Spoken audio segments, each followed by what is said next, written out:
ஓம் நமோ பகவதே வாசுதேவாய. ஹரே கிருஷ்ணா. பக்தர்கள் அனைவருக்கும் நமஸ்காரம். மீண்டும் ஒரு காணொளி வாயிலாக பக்தர்களை சந்திப்பதில் அடியேன் பெருமகிழ்ச்சி அடைகிறேன். இந்த காணொளியில் நாம் முக்கியமான ஒரு விசேஷமான திருநாள் நன்னாள் குறித்து பக்தர்களிடம் தகவல்களை பகிர்ந்து கொள்ள உள்ளோம். ஆம், கீதா ஜெயந்தி, அதாவது ஸ்ரீமத் பகவத்கீதை மலர்ந்த அந்த நன்னாள் குறித்த முக்கிய தகவல்கள் தான் இந்த காணொளியில் இடம்பெற உள்ளது. சுமார் 5200 வருடங்களுக்கு முன்பு குருக்ஷேத்திர போர்க்களம் என்று அழைக்கப்படும் அந்த மகாபாரத போர்க்களத்திலே பகவான் ஸ்ரீ கிருஷ்ணர் அர்ஜுனனுக்கு பகவத்கீதையை உபதேசித்தார். அந்த நாள் மோக்ஷத ஏகாதேசி. ஆம், அந்த மோக்ஷத ஏகாதேசி நன்னாளில்தான் பகவத்கீதை மலர்ந்தது. ஆதலால் இந்த கீதா ஜெயந்தி விழா ஒவ்வொரு வருடமும் மோக்ஷத ஏகாதேசி என்று அனுஷ்டிக்கப்படுகிறது. இந்த வருடம் 11/12/2024, அதாவது வருகிற புதன்கிழமை 11/12/2024 அன்று மோக்ஷத ஏகாதேசி. அந்த நன்னாள்தான் பகவத்கீதை மலர்ந்த தினம்.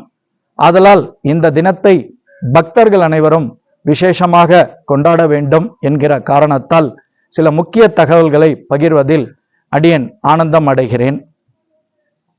இதில் கீதையை குறித்த சில முக்கிய தகவல்களும், கீதையை படிப்பதினால் என்ன பயனை நாம் அடையலாம் என்கிற தகவல்களும், சில விசேஷமான தகவல்களும் இந்த காணொளியில் இடம்பெற உள்ளன. வாருங்கள், இந்த கீதா ஜெயந்தி குறித்த தகவல்களுக்குள் நாம் செல்வோம். அதாவது கீதைக்கு மனிதனின் வாழ்க்கை பாடம் என்றே நாம் அழைக்கலாம். It is the manual of human life. ஒரு மனிதன் எப்படி வாழ வேண்டும், எவ்வாறு தான் எதிர்கொள்ளும் சவால்களை சந்திக்க வேண்டும், அதாவது தான் அனுபவிக்கும் இன்பங்களையும் துன்பங்களையும் எவ்வாறு கடந்து செல்ல வேண்டும் போன்ற பல பொக்கிஷமான தகவல்கள் தான் பகவத்கீதையில் இடம்பெற்றுள்ளது. இந்த உலகத்தில் மானிடராக பிறந்த அனைவரும், அதாவது கீதையை படிப்பதற்கு ஜாதி மத பேதம் இல்லை. ஆணாக இருந்தாலும் சரி, பெண்ணாக இருந்தாலும் சரி, மானிட பிறப்பெடுத்த அனைவரும் கீதையை படித்து பயன்பெறலாம். இதற்கு மதமோ சமூகத்தினுடைய அந்தஸ்தோ எதுவுமே ஒரு பொருட்டல்ல. கீதையை படிக்க வேண்டும் என்கிற ஆர்வம் மட்டுமே அவர்களிடம் இருக்க வேண்டும். அதுதான் கீதையை படிப்பதற்கான முதல் தகுதி. அதாவது கீதை பிறந்த இந்த நன்னாளில் நாம் பகவத்கீதையினுடைய ஒரு ஸ்லோகத்தையாவது பாராயணம் செய்தாலே பல கோடி நன்மைகள் நாம் அடைவதற்கு அது காரணமாக அமையும். அந்த வகையில் வேதத்தின் மணி மகுடமாக திகழும் மனிதனின் வாழ்க்கை பாடம் இந்த பகவத்கீதை. இந்த பகவத்கீதை இந்த மகாபாரத போர்க்களத்திலே குழம்பியிருந்த அர்ஜுனன் வாயிலாக அனைத்து மனிதர்களுக்கும் உபதேசிக்கப்பட்டது. கீதை பிறந்த இந்த நன்னாள் அகிலம் முழுவதும் விசேஷமாக கொண்டாடப்படுகிறது. அன்றைய தினம் பள்ளிகளிலும் கல்லூரிகளிலும் மாணவர்கள் கீதையை ஒன்றாக சேர்ந்து கீதையினுடைய ஸ்லோகங்களை பாராயணம் செய்வார்கள். இந்த பகவத்கீதை 18 அத்தியாயங்களையும் 700 ஸ்லோகங்களையும் உள்ளடக்கியது. குறிப்பாக இந்த கீதா ஜெயந்தியை ஒட்டி 10 நாட்களுக்கு முன்பும் 10 நாட்களுக்கு பின்பும் அகிலம் முழுவதும் கொண்டாடப்படும். அநேகமாக வேத கலாச்சாரத்தை பின்பற்றும் அனைத்து கல்வி நிறுவனங்களிலும் இந்த பகவத்கீதை ஸ்லோகங்கள் பாராயணம் செய்யப்படுவது வழக்கம். இது குறித்த போட்டிகளும் மாணவர்களிடையே, பகவத்கீதை அந்த பாராயண போட்டிகளும் மாணவர்களிடையே நடத்தப்பெற்று பரிசுகளும் வழங்கப்படும். அடியேனும் இந்த கைங்கரியத்தில் ஈடுபட்டுள்ளேன். மாணவர்களிடையே இந்த பகவத்கீதை ஸ்லோக பாராயண போட்டியை நடத்துவதில் அடியேனும் அந்த பாக்கியம் அடியேனுக்கும் கிடைத்துள்ளது என்பதை பக்தர்களுக்கு நான் தெரியப்படுத்துவதில் ஆனந்தம் அடைகிறேன். அதாவது கீதா ஜெயந்தி நன்னாளில் 108 வைணவ திருத்தலங்களில் முக்கிய திருத்தலமான திருமலை திருப்பதியிலும் திருமலை திருப்பதி தேவஸ்தானம் சார்பாக ஸ்ரீமத் பகவத்கீதையினுடைய 700 ஸ்லோகங்களும் அன்றைய தினம் வேத பண்டிதர்களால் அகண்ட பாராயணம் செய்யப்படும். இதை பக்தர்கள் நேரடியாகவோ அல்லது ஸ்ரீ வெங்கடேஸ்வரா பக்தி சேனல் SVBC தொலைக்காட்சி அல்லது யூடியூப் சேனல் வாயிலாகவோ நேரடியாக அன்றைய தினம் கண்டுகளிக்கலாம். கீதை பிறந்ததற்கான காரணத்தை பற்றி சில கருத்துக்களை முதலில் நாம் பார்ப்போம். அர்ஜுனனுக்கு ஏற்பட்ட மனக்குழப்பத்தை நீக்கவே பகவத்கீதை உபதேசிக்கப்பட்டது. அதாவது அர்ஜுனன் அந்த போர்க்களத்திலே போர் புரிவதா வேண்டாமா என்ற குழப்பத்துடன் நிற்கும் அந்த தருணத்தில் பகவான் ஸ்ரீ கிருஷ்ணரால் அர்ஜுனன் வாயிலாக உலகத்தில் பிறப்பெடுக்க போகும் அனைவருக்கும் அர்ஜுனன் வாயிலாக பகவத்கீதை உபதேசிக்கப்பட்டது.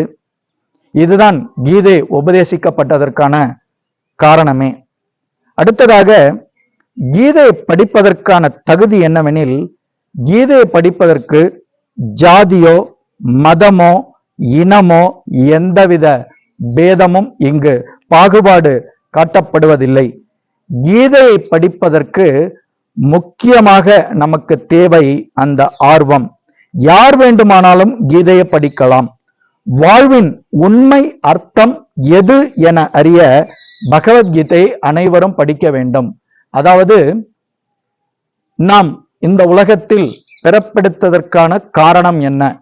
சர்வ காரணம் என்கிற வார்த்தை வைணவத்தில் மிக மிக இந்த வார்த்தைகள் முக்கியமான வார்த்தைகள். எதுவுமே காரணம் இல்லாமல் இங்கு நடைபெறுவதில்லை. அப்படி இருக்கையில் இந்த மேம்பட்ட உன்னதமான இந்த மனித பிறப்பு காரணம் இல்லாமல் நமக்கு வழங்கப்படவில்லை. பகவானால் இது வழங்கப்படவில்லை.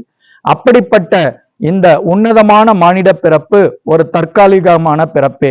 ஆதலால் இந்த பிறப்பின் மகத்துவத்தை உணர்ந்து நேரத்தை வீணடிக்காமல் நாம் பிறந்ததற்கான காரணம் என்ன, நாம் எதற்காக பகவானால் இந்த பிறப்பு நமக்கு அருளப்பட்டது என்பதை தெரிந்து கொள்ள பகவத்கீதை ஒவ்வொரும் கற்றால்தான் அவர்களுக்கு தெளிவான விடை கிடைக்கும்.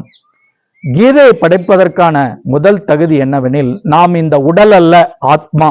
அதாவது ஆத்மாவிற்கு அழிவில்லை, அது நித்தியமானது. இந்த உடலுக்குத்தான் பிறப்பும் இறப்பும். இதுதான் கீதையை நாம் ஆத்மா என்பதை உணர்ந்தாலே அவர் கீதையை படிப்பதற்கான அந்த உந்துதல் அவரிடம் கிடைக்க பெற்றுவிடும். இதுதான் முதல் தகுதி. நாம் ஆத்மா அல்ல அப்படி என்று கூறும் மனிதர் கீதையை படித்து அங்கு புரிந்து கொள்ள முடியாது.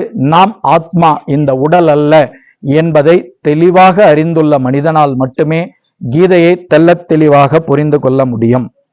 அடுத்ததாக கீதையை குறித்து ஒரு முக்கிய தகவல் இங்கே பக்தர்களிடம் தெரிவிப்பதில் அடியேன் மகிழ்ச்சி அடைகிறேன்.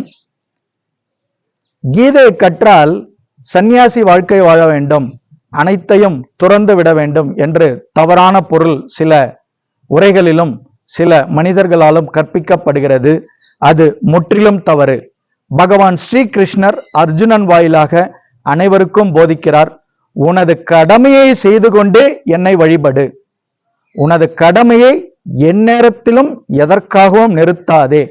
கடமையை செவ்வனே ஆற்று, அதே நேரத்தில் பக்தி தொண்டு புரி என்று பகவான் மிக தெளிவாக விளக்குகிறார்.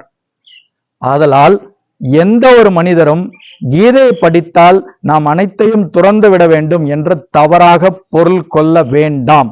அப்படி யாராவது அந்த பொருளை நம்மிடம் சுட்டிக்காட்ட விரும்பினாலும் கீதையில் அவ்வாறு இல்லை என்பதை தெளிவாக அவர்களிடம் உணர்த்துங்கள். இது சம்பந்தமாக உங்களுக்கு ஏதேனும் சந்தேகம் இருப்பினும் அடியேனை தொலைபேசி வாயிலாகவோ அல்லது நேரடியாகவோ தொடர்பு கொள்ளலாம். உங்களது சந்தேகங்களை நிவர்த்தி செய்வதில் அடியேன் மிக ஆனந்தம் அடைகிறேன். அடுத்ததாக கீதை நாம் ஏற்கனவே தெரிவித்தது போல 18 அத்தியாயங்களையும் 700 ஸ்லோகங்களையும் உள்ளடக்கியது. இந்த 18 அத்தியாயங்களுக்கும் தனித்தனியாக மகாத்மியம் அருளப்பட்டுள்ளது. கீதையினுடைய ஒவ்வொரு அத்தியாயத்துக்கும் மிகப்பெரிய மகாத்மியம் உண்டு. அந்த மகாத்மியம் என்றால் அதாவது குளோரிபிகேஷன் ஆஃப் பகவத்கீதா என்று ஆங்கிலத்திலே கூறலாம். அந்த ஒவ்வொரு அத்தியாயத்தை படிப்பதால் நமக்கு என்ன பலன், அந்த ஸ்லோகங்களை நாம் பாராயணம் செய்வதால் என்ன பலன், இதன் வாயிலாக இந்த ஸ்லோகங்களை உச்சரித்து, அதாவது பாராயணம் செய்து ஆன்றோர்கள் சான்றோர்கள் என்ன பலனை அடைந்தார்கள் போன்றதெல்லாம் இந்த மகாத்மியத்தில் தெளிவாக விளக்கப்பட்டுள்ளது. நமது வாட்ஸ்அப் குழுக்கள் வாயிலாகவும் ஏனைய சமூக வலைதளங்கள் வாயிலாகவும் நாம் இதை பக்தர்களுக்கு இதை தெரியப்படுத்தி உள்ளோம். ஒவ்வொரு அத்தியாயத்தையும் படிக்கும் ஆர்வத்தை பக்தர்களிடம் தூண்டியுள்ளோம். அந்த அத்தியாயங்களுடைய மகாத்மத்தையும் பக்தர்களுக்கு பகிர்ந்துள்ளோம். அடுத்ததாக கீதையை ஸ்ரீ கிருஷ்ணா வேதக்கல்வி நிறுவனம் சார்பாக நாம் சிறு குழந்தைகள் முதல் வயது முதிர்ந்த பெரியோர்கள் வரை அவரவரது பாணியில் கற்றுத்தருகிறோம். மாணவர்கள், குடும்பஸ்தர்கள், வணிகர்கள், தொழிலதிபர்கள், அரசு அலுவலர்கள் என பல துறைகளைச் சேர்ந்த தன்னார்வமிக்க பக்தி தொண்டாற்றுபவர்கள் இதில் பங்கேற்று எமக்கு உதவி செய்ய அன்புடன் அழைக்கிறோம். ஆதலால் வாருங்கள், கீதையினுடைய ஒவ்வொரு ஸ்லோகத்தையும் நாம் தெளிவாக கற்று இந்த மனித பிறப்பின் உன்னத நோக்கத்தை தெளிவாக புரிந்து கொண்டு ஒரு ஆன்மீக வாழ்க்கையை நாம் வாழலாம். அதுதான் இந்த பிறப்பு இறப்பு என்னும் இந்த சக்கரத்திலிருந்து விடுபடுவதற்கான முதல் படி. ஆதலால் அனைவரும் வாருங்கள், இந்த கீதா ஜெயந்தியில் ஒரு சபதம் ஏற்போம், பகவத்கீதை தெளிவாக கற்போம் என்று. இந்த பகவத்கீதையை ஒவ்வொரு ஸ்லோகம் வாயிலாகவும் நீங்கள் கற்பதற்கு அடியேன் நேரடியாகவோ அல்லது சமூக வலைதளங்கள் வாயிலாகவோ உங்களுக்கு ஒவ்வொரு ஸ்லோகத்தையும் அனுதினமும் அடியேன் பகிர்வதில் மிகுந்த ஆனந்தம் கொண்டுள்ளேன். இது பல வருடங்களாக பல பக்தர்களுக்கு பகிரப்பட்டு வருகிறது. நீங்களும் இதில் சேர்ந்து பயனடைய வேண்டும், அதுவே அடியேனுடைய தாழ்மையான வேண்டுகோள். ஆதலால் எதிர்வரும் 11/12/2024 புதன்கிழமை அன்று உங்களது இல்லங்களிலோ அல்லது வைணவ ஆலயங்களுக்கு சென்றோ கீதையினுடைய ஒரு ஸ்லோகத்தையாவது பாராயணம் செய்து அன்றைய தினம் பகவானுக்கு ஏற்கனவே பகவான் பகவத்கீதையிலே உபதேசிக்கப்பட்ட ஸ்லோகத்துக்கு ஏற்றவாறு, அதாவது பத்ரம் புஷ்பம் பலம் தோயம் யோமே பக்தியா பிரயச்சதி ததகம் பக்தி உபாருதம் அஷ்னாமி பிரயதாத்மனக.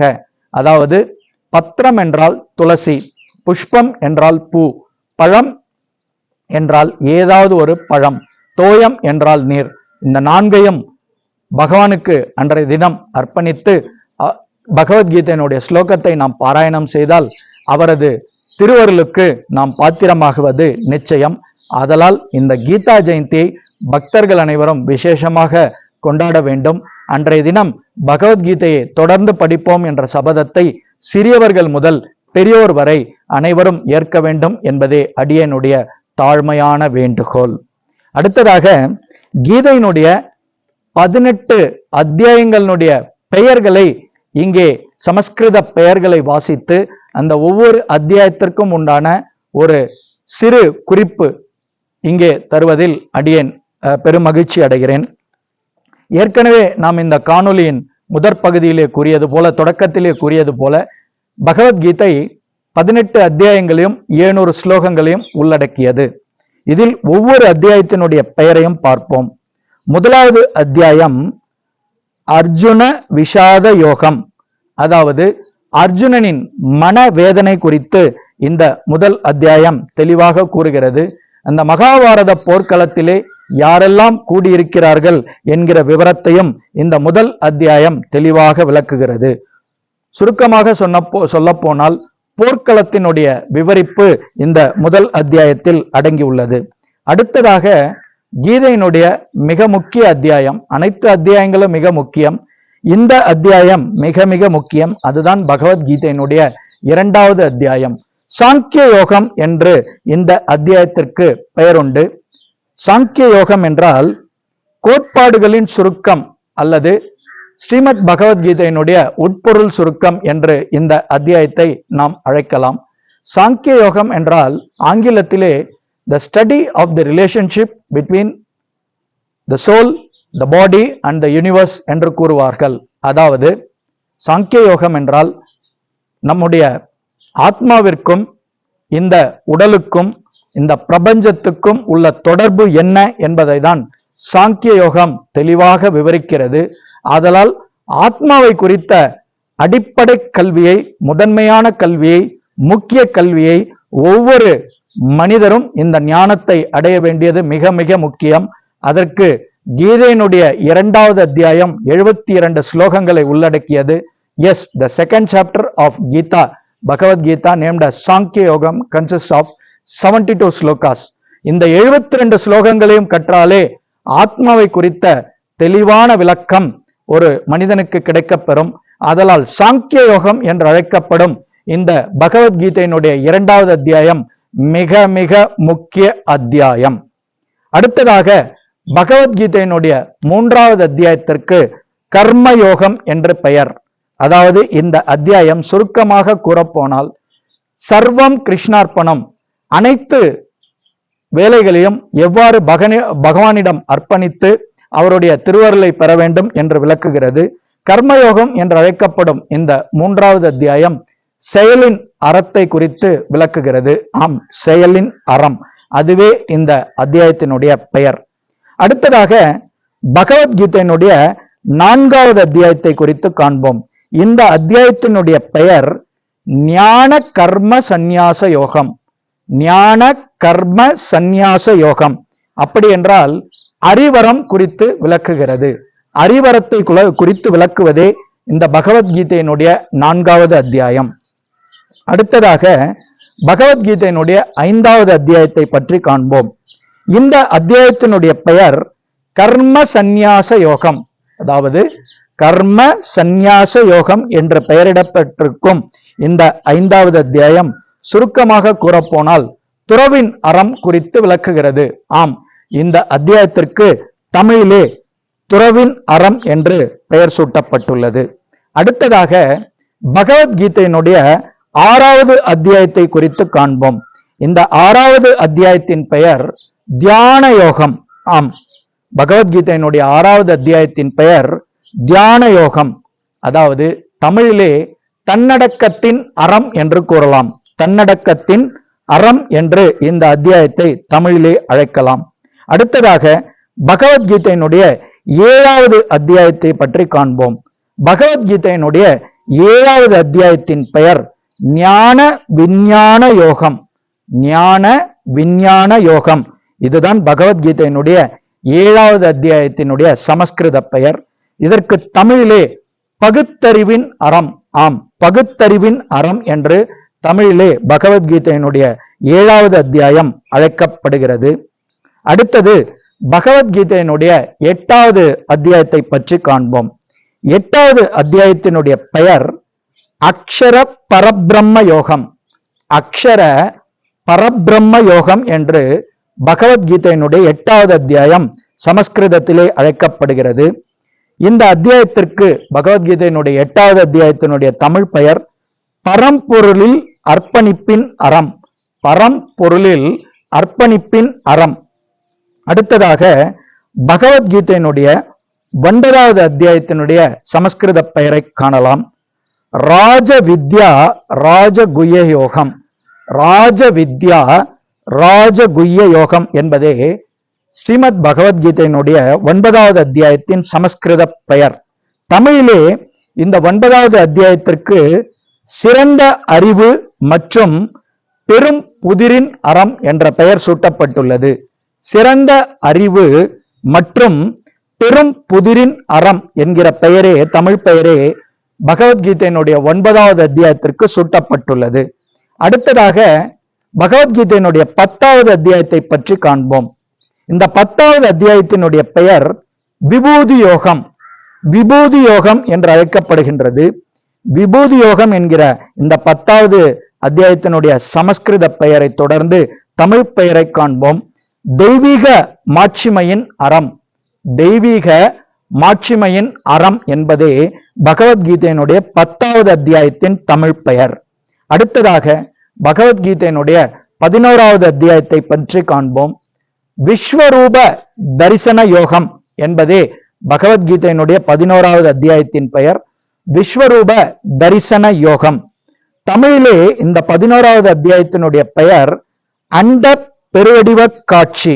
அண்ட பெருவடிவ காட்சி, அதாவது பகவான் ஸ்ரீ கிருஷ்ணர் அர்ஜுனனுக்கு தன்னுடைய விஸ்வரூப காட்சி மூலம் அருள்பாலிக்கிறார். அதுவே இந்த 11வது அத்தியாயம் விளக்குகிறது. அடுத்ததாக பகவத்கீதையினுடைய 12வது அத்தியாயத்தை பற்றி காண்போம்.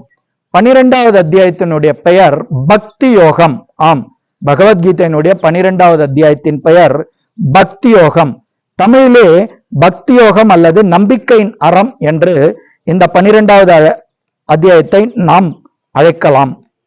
அடுத்ததாக பகவத்கீதையினுடைய 13வது அத்தியாயத்தினுடைய பெயர் க்ஷேத்ர க்ஷேத்ரஜ்ஞ விபாக யோகம். அதாவது பகவத்கீதையினுடைய 13வது அத்தியாயத்தின் சமஸ்கிருத பெயர் க்ஷேத்ர க்ஷேத்ரஜ்ஞ விபாக யோகம். பொருள் மற்றும் ஆத்ம பிரிவினையின் அறம் என்பதே இந்த 13வது அத்தியாயத்தினுடைய தமிழ் பெயர். அதாவது பொருள் மற்றும் ஆத்ம பிரிவினையின் அறம் என்பதே ஸ்ரீமத் பகவத்கீதையினுடைய 13வது அத்தியாயத்தின் தமிழ் பெயர். அடுத்ததாக பகவத்கீதையினுடைய 14வது அத்தியாயத்தை குறித்து காண்போம். குணத்ரய விபாக யோகம். குணத்ரய விபாக யோகம் என்பதே ஸ்ரீமத் பகவத்கீதையினுடைய 14வது அத்தியாயத்தின் சமஸ்கிருத பெயர். தமிழிலே குணப்பிரிவினைகளின் அறம் என்று இந்த அத்தியாயத்தை நாம் அழைக்கலாம். குணப்பிரிவினைகளின் அறம் என்பதே பகவத்கீதையினுடைய 14வது அத்தியாயத்தின் தமிழ் பெயர். அடுத்ததாக பகவத்கீதையினுடைய 15வது அத்தியாயத்தை பற்றி காண்போம். 15வது அத்தியாயத்தினுடைய சமஸ்கிருத பெயர் புருஷோத்தம யோகம். ஆம், புருஷோத்தம யோகம் என்று அழைக்கப்படும் இந்த ஸ்ரீமத் பகவத்கீதையினுடைய 15வது அத்தியாயம் தமிழிலே பரமநிலை அடைதலின் அறம் என்று அழைக்கப்படுகிறது. பரமநிலை அடைதலின் அறம் என்பதே ஸ்ரீமத் பகவத்கீதையினுடைய இந்த 15வது அத்தியாயத்தின் தமிழ் பெயர். அடுத்ததாக ஸ்ரீமத் பகவத்கீதையின் 16வது அத்தியாயத்தை பற்றி காண்போம். தெய்வசூர சம்பத் விபாக யோகம். தெய்வசூர சம்பத் விபாக யோகம் என்பதே பகவத்கீதையினுடைய 16வது அத்தியாயத்தின் சமஸ்கிருத பெயர். இந்த 16வது அத்தியாயத்திற்கு தெய்வ அசுர தனித்தன்மைகள் என்று தமிழிலே பெயர் சூட்டப்பட்டுள்ளது. தெய்வ அசுர தனித்தன்மைகள் என்பதே பகவத்கீதையினுடைய 16வது அத்தியாயத்தின் தமிழ் பெயர். அடுத்ததாக பகவத்கீதையினுடைய 17வது அத்தியாயத்தை பற்றி காண்போம். ஸ்ரத்தா த்ரய விபாக யோகம். ஸ்ரத்தா த்ரய விபாக யோகம் என்பதே பகவத்கீதையினுடைய 17வது அத்தியாயத்தின் சமஸ்கிருத பெயர். இந்த அத்தியாயத்திற்கு தமிழிலே மூவித நம்பிக்கைகளின் அறம் என்ற பெயர் உண்டு. தமிழிலே பகவத்கீதையினுடைய 17வது அத்தியாயம் மூவித நம்பிக்கைகளின் அறம் என்று அழைக்கப்படுகிறது. அடுத்ததாக பகவத்கீதையினுடைய இறுதி அத்தியாயமான 18வது அத்தியாயத்திற்கு சமஸ்கிருதத்திலே மோக்ஷ சந்நியாச யோகம் என்கிற பெயர் உண்டு. ஆம், 18வது பகவத்கீதையினுடைய 18வது அத்தியாயத்திற்கு மோக்ஷ சந்நியாச யோகம் என்று சமஸ்கிருத பெயர் உண்டு. தமிழிலே விடுதலை துறவின் அறம், விடுதலை துறவின் அறம் என்று இந்த பகவத்கீதையினுடைய இறுதி அத்தியாயமான 18வது அத்தியாயம் அழைக்கப்படுகிறது. இப்போது நாம் 18 அத்தியாயங்களினுடைய பெயர்களையும் சமஸ்கிருதத்திலும் தமிழிலும் தெளிவாக கண்டோம். இந்த பெயர்களை உச்சரிக்கும் பட்சத்திலேயே, அதாவது இந்த பகவத்கீதையினுடைய 18 அத்தியாயங்களினுடைய பெயர்களை உச்சரிக்கும் பட்சத்திலேயே கீதையை நாம் நிச்சயம் கற்க வேண்டும், பயனடைய வேண்டும் என்கிற ஆவல் பக்தர்களிடையே தூண்டப்படும். இது உந்துதலாக அமையும் என்று அடியேன் உறுதியாக நம்புகிறேன். ஆதலால் மீண்டும் ஒரு முறை எதிர்வருகிற கீதா ஜெயந்தி நன்னாளை 11/12/2024 புதன்கிழமை அன்றைய தினம் அனைவரும் உங்களது இல்லங்களிலும் வைணவ ஆலயங்களிலும் கீதா ஜெயந்தியை விசேஷமாக கொண்டாட வேண்டும் என்று அடியேன் அனைவரையும் பக்தர்களை வணங்கி கேட்டுக்கொள்கிறேன். இத்துடன் இந்த காணொளி நிறைவு பெறுகிறது. கீதா ஜெயந்தி குறித்த இந்த காணொளி பக்தர்கள் அனைவருக்கும் பயனுள்ளதாக அமைந்திருக்கும் என்று அடியேன் உறுதியாக நம்புகிறேன். இந்த காணொளியில் உங்களுக்கு ஏதாவது இந்த கருத்துக்களில் சந்தேகம் இருப்பின் அடியேனை நேரடியாக தொடர்பு கொண்டோ தொலைபேசி வாயிலாகவோ நிவர்த்தி செய்து கொள்ளலாம். எஸ் நந்தகுமார், ஸ்ரீ கிருஷ்ணா வேதக்கல்வி நிறுவனம், காட்பாடி, வேலூர். தொலைபேசி எண் உங்களுக்கு வாட்ஸ்அப் வாயிலாகவும் இந்த காணொளியிலேயும் அடியிலே இந்த காணொளியினுடைய கீழே இந்த அடியனுடைய தொலைபேசி தெளிவாக உங்களுக்கு கிடைக்கப்பெறும். ஆதலால் வாருங்கள், அனைவரும் கீதையை கற்போம், பயனடைவோம், ஒரு ஆன்மீக வாழ்க்கையை வாழ்வோம் என்று அன்புடன் அழைத்து விடைபெறுகிறேன். ஹரே கிருஷ்ணா, ஹரே ராமா, சர்வம் கிருஷ்ணார்ப்பணம். ஜெய் ஸ்ரீராம்.